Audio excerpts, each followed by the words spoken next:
Hari ini cuma saya nak komen berkenaan dengan hari ini adalah convention, convention Kerajaan Perpaduan Peringkat Negeri Perak hari ini, dan saya ikutilah live dia tadi, di mana kehadiran daripada pimpinan di pusat, Timbalan Perdana Menteri dan Perdana Menteri sendiri turun ke Perak hari ini. Dan ucapan Perdana Menteri adalah sebelah petang sebentar tadi. Sebelah paginya Perdana Menteri ada banyak program di Perak. Biasanya PMX kita ni, kerana mana-mana program, mana-mana tempat dia pergi, dia tidak akan buang masa dia walaupun 1 minit. Dia akan manfaatkan setiap masa dia.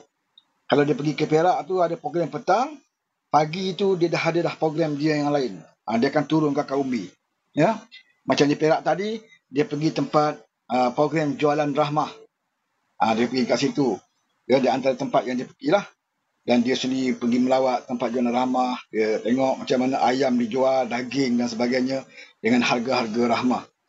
Jadi inilah kelebihannya Perdana Menteri kita. Walaupun program dia petang, tapi dia manfaatkan. Sementara nak tunggu jadual dia sebelah petang, pagi tu dia dah penuh dah program dia. Itulah waktunya dia pergi bertemu dengan rakyat di bawahan. Walaupun hari ni hari Minggu. Sebab tu kadang-kadang kita pelik, macam mana kita punya Perdana Menteri ni waktu bila dia berehat sebenarnya. Hari Minggu orang jemput dia pergi program pula, program parti.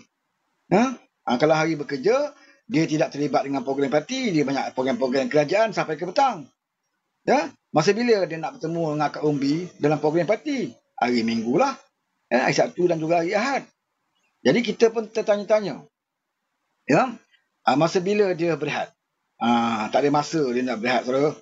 Kalau kita tengok, kalau dia balik pergi luar negara, dia balik ke Malaysia tu kadang-kadang sebelum subuh sampai ke airport, kat KLA tu, dia balik, mandi-mandi agaknya, solat subuh, terus hadir meeting di Putrajaya. Dia tak ada masa dia nak berehat walaupun balik di luar negara. Inilah cara dia bekerja. Dan inilah yang menjadikan walaupun sakit hati dan jiwa mereka. Sebab mereka tidak ada pemimpin yang seperti ini. Hari ini kalau kita tengok, di kalangan mereka dah mula pecah belah tu dah nampak dah.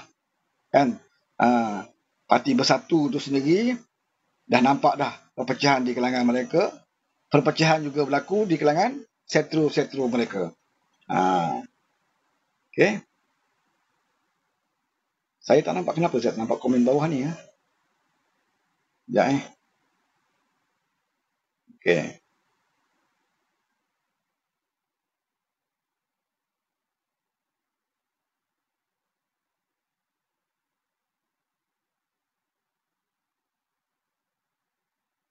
Saya kena besarkan sikit komen lah, tak boleh nak baca.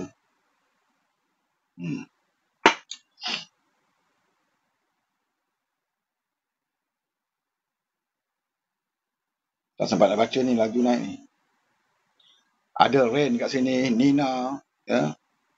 Terima kasih Nina. Mi cushion pun ada.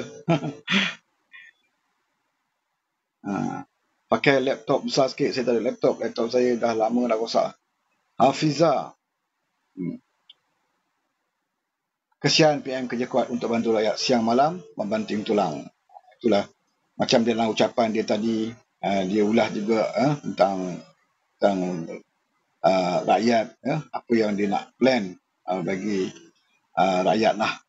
Dalam ucapan dia kerajaan, dalam konvensyen Kerajaan Perpaduan Negeri Perak.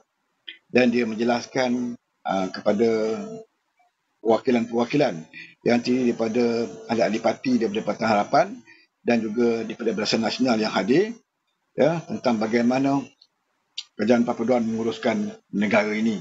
Dan dia ulangi kerap kali bahawa apa yang berlaku hari ini, atau beberapa kes rasuah dan sebagainya, adalah hasil komitmen kerajaan di dalam menangani isu rasuah ini. Sebab itu dia kata, kalau kita tengok hari ini, mereka bermain dengan isu perkauman, termasuk di Perak. Di Perak ni, pembangkang memainkan isu perkauman kuat lah, tentang DAP dan sebagainya. Biasanya DAP lah yang akan jadi mangsa ni. Apa sikit DAP yang jadi mangsa kan. DAP menguasai lah, DAP kontrol pusat, DAP kontrol Perak. Tapi satu fakta pun mereka gagal bawa. Kita kalau live pun banyak kali kita cabar Wanaon ni naik petak.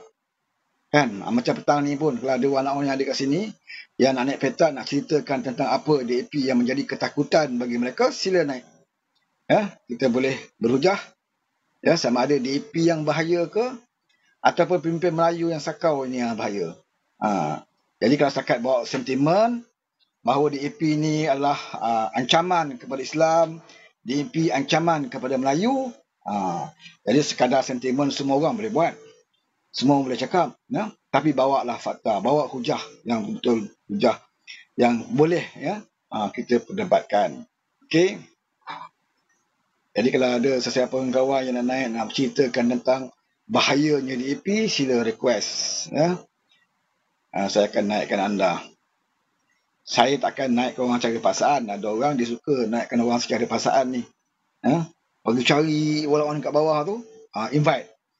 Saya tak suka macam tu. Saya nak dia naik dengan cara sukarela. Kerana biasanya orang yang naik sukarela ni dia ada adab. Dia dah bersedia. Tapi kalau kita paksa dia, itu yang macam itu hari kan. Itu hari pun saya tak paksa pun. Dia naik, dia naik kotak dia tu menyalak. Bukan menyalak, dia tu bunyi macam bunyi khinzir. Dia naik kotak macam tu kan. Itu dia turun lah. Itu satu bukti menandakan begitu tertekannya Pak Wanaon ni sekarang. Dia dah berubah watak daripada manusia menjadi khinzir.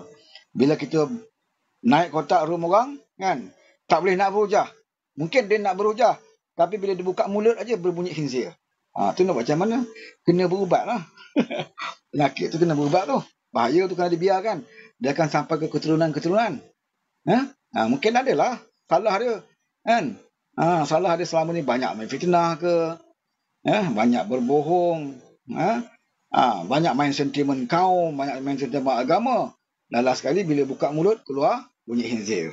Jadi saya harapkan petang ni kalau ada Wanaon nak naik, harap-harap tidaklah naik orang yang berbunyi khinzir ni. Bahaya saudara. Penyakit tekanan yang dihadapi oleh Wanaon sekarang ni di peringkat serius. Sebab semenjak daripada perhimpunan depan istana tu, kita dah lihat dah sendiri betapa downnya penyokong-penyokong mereka. Ada grup-grup yang telah mengisytiharkan cuti rehat. Ada beberapa setro daripada puak mereka pun dah tak buat live lagi. Kalau buat live pun mereka serang menyerang di antara satu golongan lah. Sebab dalam satu ni ada golongan Hamzah Dolmat kan. Ada golongan Din Cirit. Satu golongan lagi pula Hamzah pun tidak, Din Cirit pun tidak, dia menyembah Hatuk. Ini satu golongan juga ni. Ni banyak golongan saudara. Kalau kita nak harapkan live daripada kumpulan-kumpulan lebay ni susah jumpa lah. Yang buat live menyokong lebay susah nak jumpa. Kalau ada pun seekor dua ekor lah kan. Itu pun dia duk cerita pasal tunggang agama lah, kan. Cerita pasal agama lah. Nak tunggang agama. Yang lain ni kebanyakannya daripada kumpulan-kumpulan Atuk, kumpulan Din Cirit, kumpulan Pak Hamzah. Di setro-setro mereka ni. Jadi mereka dah berpecah belah sebab berbalah sama mereka. Aku tuduh kau, kau tuduh aku. Kau makan duit, aku tak makan duit. Yang makan duit tu pula kata, engkau makan juga, tapi tak banyak. Aku makan tapi banyak. Mereka balah dari situ. Kan? Jadi situ menunjukkan bahawa di kalangan puak-puak ni dah berlaku perpecahan yang maha dahsyat lah. Sampaikan hari ini dikatakan kemungkinan ada PC. Saya pun tak kisah kau buat PC ke, tak buat PC ke. Apa yang kau nak umumkan tu tidak memberi kesan. Tak memberi bekas kepada kita. Ada yang mengatakan mereka nak umum sokong PMX. Kan? Apakah kita perlu seronok kalau mereka sokong PMX? Bagi saya tak ada seronok. Yang 5 orang ni yang sokong PMX pun tak merasa seronok pun. Pada kita. Pertama, mereka masih kekal ahli parti. Yang 5 orang tu. Masuk yang baru ni 6. Tanjung Karang. Mereka masih kekal lagi ahli parti. Tak ada keperluan kita nak seronok pun. Sebab masa mereka masih kekal. Dengan parti bersatu. Cuma mereka menyokong PMX. Kalau mereka tak sokong pun, PMX dah cukup sokongan. Jadi saya rasa tidak ada makna pun. Ada tidak menambah sangat. Tak ada pun tidak mengurang. Kan? Jadi ada orang tanya saya, dia kata macam mana kalau ada puak-puak setro-setro PN dah taubat nasuha, kan? Dah taubat nasuha, kemudian nak sokong kita, nak join kita. Saya kata kita tak boleh nak halang orang. Kalau dia nak sokong PMX sekarang ni, setro-setro mereka, cyber trooper mereka yang buat live ni, kalau dia nak sokong PMX sekarang, kita tidak boleh nak sekat mereka. Ya? Tapi kalau nak join dengan kita, nak jadi grup kita, kumpulan kita, saya tak boleh terima lah. Kan? Saya tidak boleh nak terima. Sebab bagi saya, mereka kena buktikan dulu keikhlasan. Keikhlasan mereka, ya, kalau mereka betul dah ikhlas, mereka betul nak sokong kerajaan paduan ini, mereka buatlah apa yang patut mereka perlu buat.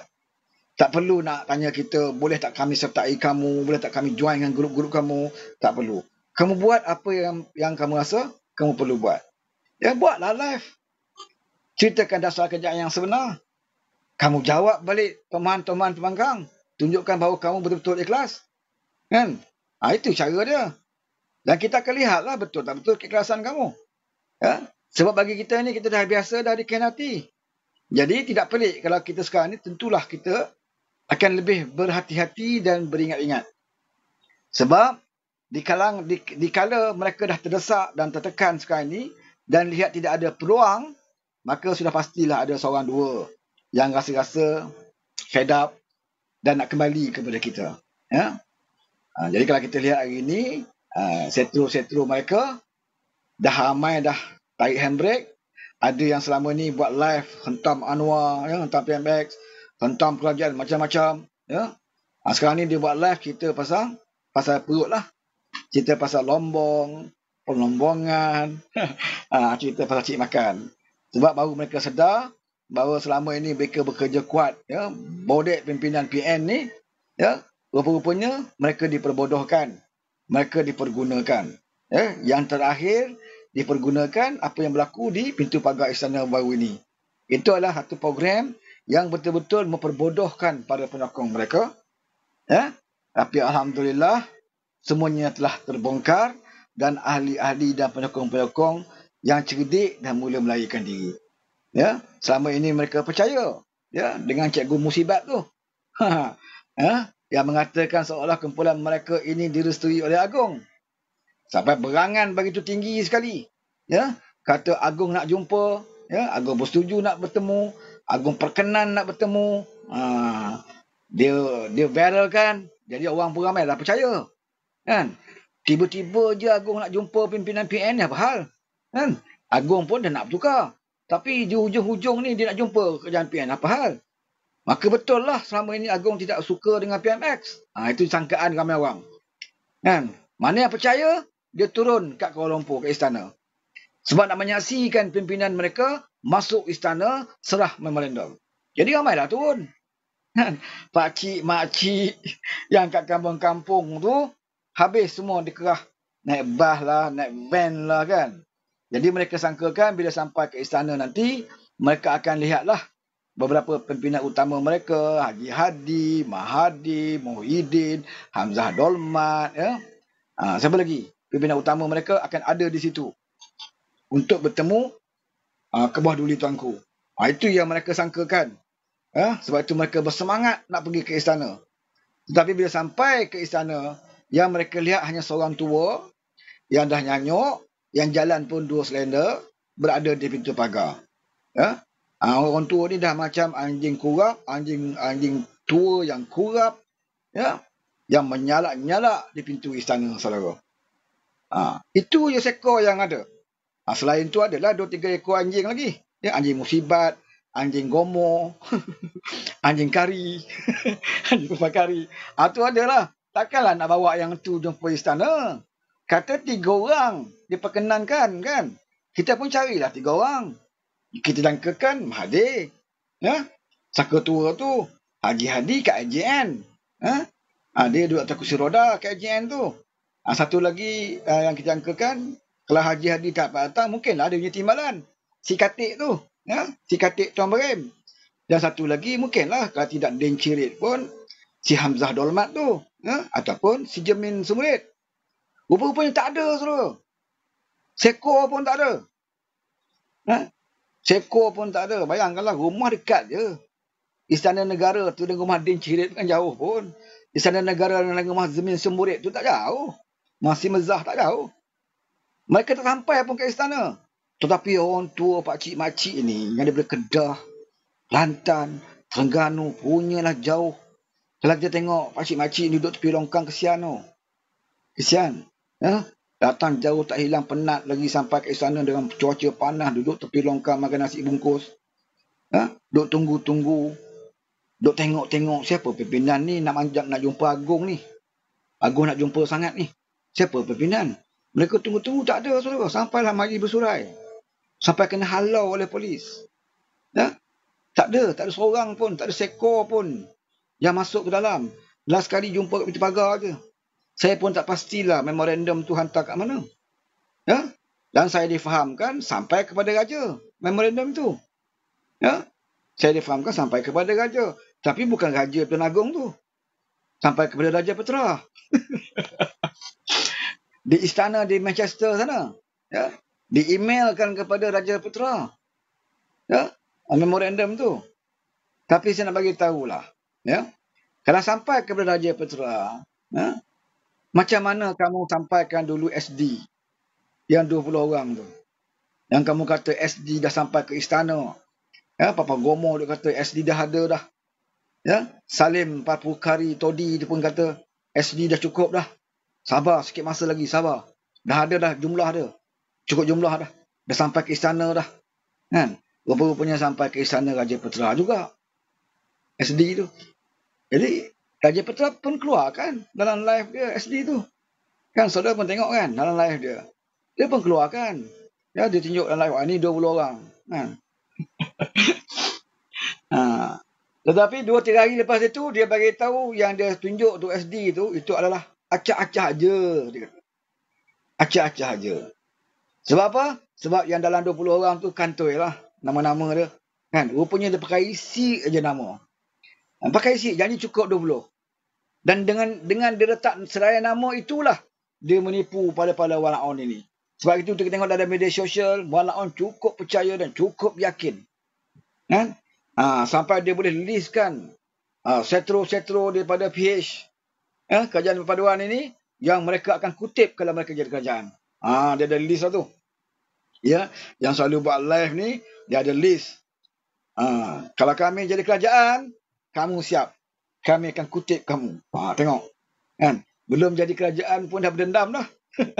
Kita jadi kerajaan sekarang pun kita tak sibuk nak kutip dia orang ni. Kan? Kalau boleh jangan kutip lah. Kalau mereka tak ada, tak seronok. Kalau semua puak-puak tu kena tangkap, kita pula tak seronok nak buat live. Tak ada modal lah. Kan? Kebanyakan yang kita live ni, modal kita hasil daripada fitnah mereka. Sebab tu kita boleh jawab. Kalau mereka tak ada fitnah berlaku, maka kita akan sembang. Apa kita nak buat live lagi? Kita nak sembang apa? Nak sembang pergi mancing, sembang pasal ayam itik, boleh lah. Jadi ada juga baiknya puak-puak mereka ni yang masih lagi tidak ditangkap. Sebab dia mendatangkan inspirasi kepada kita untuk nak buat live. Macam dia pergi istana baru ni. Itu modal kita lah. Bila mereka gagal, apa yang mereka janjikan kepada penyokong mereka, maka itulah modal kita. Untuk kita bagi tahu kepada rakyat bahawa inilah puak-puak penipu ni. Puak-puak munafik. Sanggup menipu orang tua-tua kat kampung. Jual nama raja, jual nama agama, jual nama kaum. Konon-kononnya pakcik, makcik, kita nak pergi, kita berhimpun kat Kuala Lumpur. Sebab apa? Raja kita dah terancam ni. Makcik kena turun macam mana pun. Islam kita dah terancam ni, makcik. Orang Melayu kita dah teruk dah, ditindas oleh DAP. Sebab itulah kita nak menghadap Agong dan Agong bersetuju dah nak panggil kita 3 orang ni. Pimpinan kita akan menghadap. Sebab Agong pun dah rasa dah raja-raja dah tertekan. Raja-raja dah terancam. Sebab itu Agong nak jumpa. Makcik ni bila dengar pasal Agong, dengar pasal Raja Melayu, dengar pasal kaum tertindas, agama tertindas, makcik-makcik ni sanggup pergi ke Kuala Lumpur, saudara. Orang tua-tua ni, kalau kita nak bawa ke Kuala Lumpur ni bukan senang. Orang tua kampung ni, makcik-makcik ni, mamak kita ni kat kampung. Bukan senang. Kadang anak dia sendiri yang duduk KL tu, Suruh mak datang, tidur 1 malam, 2 malam kat rumah anak di KL. Payah dia nak pergi. Susah nak pergi. Macam-macam alasan dia tak nak pergi, orang tua ni. Mak tak nak pergi dah. Siapa nak jaga ayam itik ni? Siapa nak bagi makan kambing ni? Tak payahlah. Mak tak naklah pergi ke Lumpur tu. Duduk sini lah. Duduk kampung ni lah. Itu jawapan dia. Itulah jawapan mak-mak kita di kampung. Anak ajak pergi KL. Susah nak pergi. Ini anak ajak ni. Tapi bila musibat ni, buat kempen propaganda mengatakan raja terancam, Melayu terancam, Islam terancam, bagi tahu makcik ni, makcik sanggup tinggalkan ayam itik lembu dekat kampung. Bagi tinggi pengorbanan dia, saudara. Pergi. Terpaksa pergi. Walaupun rumah anak tak pergi, tapi sebab raja punya pasal ni. Sebab dia bagi tahu raja nak jumpa ni. Raja nak jumpa kita orang Melayu. Kita ada pimpinan kita. Ulama kita akan bertemu dengan Agung. Pimpinan-pimpinan kita akan bertemu dengan Agung. Pasal dah terancam dah negara kita ni. Dahsyat dah sekarang ni DAP menguasai negara. Maka orang tua ni pergilah ke Kuala Lumpur, saudara. Kadang-kadang mak kita. Kadang mak saudara kita. Kadang akak kita situ. Duduk tepi pagar. Duduk ramai-ramai tepi pagar. Penat berdiri, duduk tepi longkang.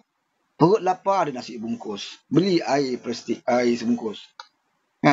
Minum pakai straw. Makcik-makcik ni. Tunggu. Yang ada. Mamak Kuti tu seorang. Yang lebih Melayu pada Melayu tu. Dia ada situ. Kita ingatkan ada lagi pimpinan akan datang. Tunggu lagi. Tak ada. Last kali pimpinan lain tak datang, Kerala ni balik awal. Dia balik awal, naik kereta mewah, saudara, kereta berjuta. Dia balik. Dia pun tak larat juga berdiri situ lama-lama. Berjalan pun 2 selender je tinggal. Terpaksa balik awal. Yang tinggal pakcik-pakcik tadi lah. Berpeluh-peluh duduk depan istana tu. Agung tak jenguk pun, tak dipanggil pun. Yang berada dalam istana siapa? Yang berada dalam istana waktu itu Anwar Ibrahim. Hari yang sama. Kamu duk kata dalam memorandum itu Anwar penderhaka. Anwar menyusahkan rakyat Malaysia. Kerana Anwar lah ramai orang bunuh diri sekarang ini.